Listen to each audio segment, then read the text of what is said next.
em Condomínio, com Quênio Pereira. Ao vivo aqui nos estúdios, Quênio Pereira, nosso colunista, sobre tudo relacionado a condomínio, a dor de cabeça que é viver em condomínio. Quênio desata os nós, né, Quênio? Bem-vindo mais uma vez. Bom dia para você. Bom dia para todos aí. Bom dia, Mariana, Maria Sinini. É um prazer estar com vocês. Quênio, bom dia. Seguinte, hoje o assunto tá interessante. Golpes nos clientes que têm processos judiciais. Parece que compradores, enfim, até moradores, né, que já vivem ali em condomínio, estão recebendo ligações de falsos advogados, estelionatários que estão acessando esses processos, tentando aplicar golpes relacionados às dores de cabeça da vida em condomínio, Quênio. É o que acontece às vezes, que a pessoa lá tem uma dívida durante anos, né, pagou, e há um processo de execução, andamento. E essa pessoa às vezes recebe a ligação de alguém falando que é advogado do condomínio para que essa pessoa faça um pagamento. E esse pagamento é feito de forma assim, vantajosa, e deve lá 50 mil, não, você paga 20 mil aqui, tá tudo bem. Então, o devedor fica feliz com essa proposta maravilhosa e faz o depósito e vai ver, às vezes, não é o advogado do condomínio. O que acontece? Está tendo golpes por meio do WhatsApp. Tem pessoas que pegam o telefone do advogado, às vezes, o telefone, o WhatsApp dele, coloca a foto e liga para o devedor, oferecendo uma vantagem para o pagamento da dívida.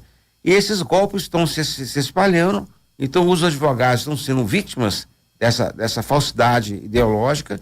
E o que acontece aí é que tem condomínio em que o devedor pagou para um golpista uma dívida num valor muito inferior à real. E, logicamente, quem paga mal paga duas vezes.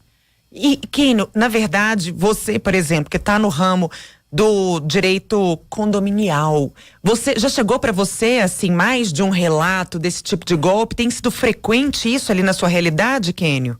Com certeza isso está acontecendo muito. Em São Paulo, foram mais de 300 casos recentemente.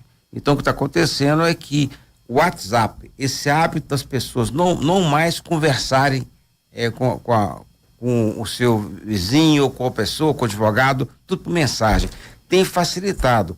E o golpista, como é que ele fica sabendo disso? Né? Ele entra dentro de um processo judicial, pega os dados da pessoa, seu nome, CPF, pega tudo, verifica como é que é o processo e liga lá para a pessoa, falando às vezes que ela ganhou uma ação. Tem situações, né, gente, se você ganhou uma ação, você tem que receber aqui 80 mil de gratificação. O olho cresce, né, Quênio? Indenização. Então, existe processo. Só que você tem que pagar o imposto de renda antecipado. Você paga aqui 20%, 80 mil, paga 20%, 16 mil. E a pessoa deposita esse dinheiro, às vezes, com a taxa do cartório, a taxa do fórum, ou imposto de renda para o golpista. Então, gente, cuidado. Se qualquer pessoa falando que é advogado seu te pedir dinheiro, ligue para o escritório do advogado. E um detalhe, eu gosto muito do telefone fixo, dependendo, você liga para o fixo para checar se é realmente a pessoa. O advogado não pede dinheiro assim por mensagem, né? Então ele conversa com o cliente e você toma cuidado porque os golpes estão sendo criativos e na prática, quando você cai, não tem como recuperar. Quênio, e nesse golpe envolvendo a locação do imóvel, se não tiver uma intermediação de uma imobiliária conhecida, a pessoa fica mais sujeita a cair nesse tipo de armadilha? Com certeza que vemos no dia a dia a questão da internet, né? Tudo que é feito virtualmente, o risco é maior. Então, uma imobiliária digital que ninguém vê, a pessoa, o golpista, vai usar o nome da empresa digital, né? Tecnicamente. Agora, quando você vai pessoalmente na imobiliária, tem uma sede, você senta na cadeira lá com o atendente, aí não há risco nesse sentido. Então, a imobiliária tradicional, ela se mostra muito mais segura do que uma empresa digital. Então, a empresa digital, ela cria uma situação que ela favorece o golpista porque ninguém vê a cara dele. Nada melhor que você sentar na cadeira junto com a pessoa, pegar a chave, negociar o contrato, fazer o cadastro de forma presencial. Isso é mais seguro. Então, o meio digital facilita realmente os golpes. Agora, Quênio, aquele negócio de pagar 3 meses de aluguel antecipadamente para garantir a locação, antes mesmo de ter fechado o contrato. Olha, você adorou um imóvel, tá ali procurando, nossa, eu amei esse, quero segurar, reservar esse aqui para daqui a pouquinho fechar o contrato. Aí você paga 3 meses antecipadamente. Isso é legal, Kênio? A boa pergunta, né, Fernando? O que acontece na prática? O artigo 37, 38 da Lei do Inquilinato estabelece que a fiança geralmente é por garantia fiduciária, o fiador que você tem um amigo, um parente. Agora, a lei permite, sim, Sinine, a caução de 3 meses de aluguel. Esse dinheiro é depositado como uma garantia para o locador no lugar do fiador. O que acontece na prática, tem golpista que pega a chave do imóvel que está à disposição, tira a cópia da chave, aí coloca o anúncio e o imóvel vale às vezes R$3.000. Então anuncia por 2.000, anuncia 40% abaixo do preço às vezes. E aquilo seduz. Aí chega o candidato, vê o imóvel, está vazio, né? E um detalhe, quando é imobiliária digital, isso é mais fácil ainda de acontecer. Então, na prática, ele seduz o candidato, ele aluga o imóvel por R$2.000 e fala o seguinte: no lugar de fiador, você pode dar 3 meses de caução. E as pessoas, às vezes, não querem pedir um parente, um amigo para ser fiador. Então, ele adianta que esses 3 meses, aí o estronatário entrega a chave do imóvel para ele, ele chega lá com o caminhão de mudança, de repente aparece o proprietário impedindo a ocupação, porque é um golpe. Então, o que ocorre? Melhor contratar com a empresa presencialmente. Então, essa situação de olhar só pela internet, uma pessoa não tem um escritório, um local para sentar, para conversar, gerar segurança, isso possibilita o golpe dessa caução. Esse dinheiro a pessoa perde. Então, tem pessoas que fazem isso rotineiramente há muito tempo, né? Agora não. Então, na prática, caução, se for fazer, tome mais cuidado ainda, porque você pode adiantar o dinheiro e essas pessoas aparecer e você ser impedido de ocupar o apartamento ou a casa em função da locação ser fraudulenta. Tem que ficar atento.